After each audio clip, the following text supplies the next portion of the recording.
నేను ఏ పార్టీ ఒత్తిడి చేసినా నేను ఏ పార్టీలో మారేది లేదు.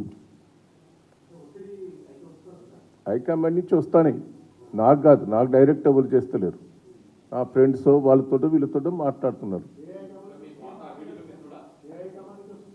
ఎక్కడి నుంచి వస్తున్నది, ఎందుకు ఇప్పుడు అదంతా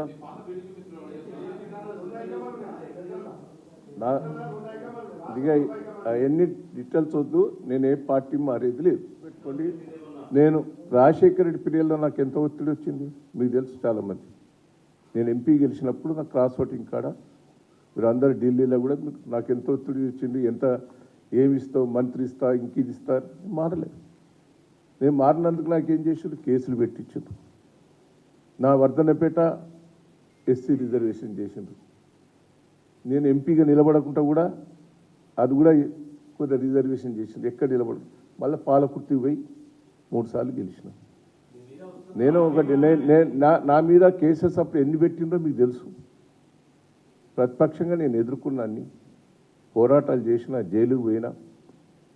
తెలంగాణ మూమెంట్లో కూడా మీరే చూశారు. నేను టీడీపీలో ఉండి కూడా తెలంగాణ కోసం పోరాటం చేసింది మీరంతా కూడా ప్రెస్ మీడియా వాళ్ళే సాక్ష్యం. పనితరావు మా ఊళ్ళో బంధువు, వాళ్ళ నాయనమ్మో అమ్మమ్మో వాళ్ళ అమ్మమ్మ ఊరటది. ఆయన ఊరు వేరు. ఆయన మాకు తెలవం కూడా తెలియదు. వాస్తవంగా నాకు పరిచయం కూడా లేదు ఆయన. ఆయన ఏం చేసిండనేది వాళ్ళ ఇంక్వైరీలో తెలుస్తుంది.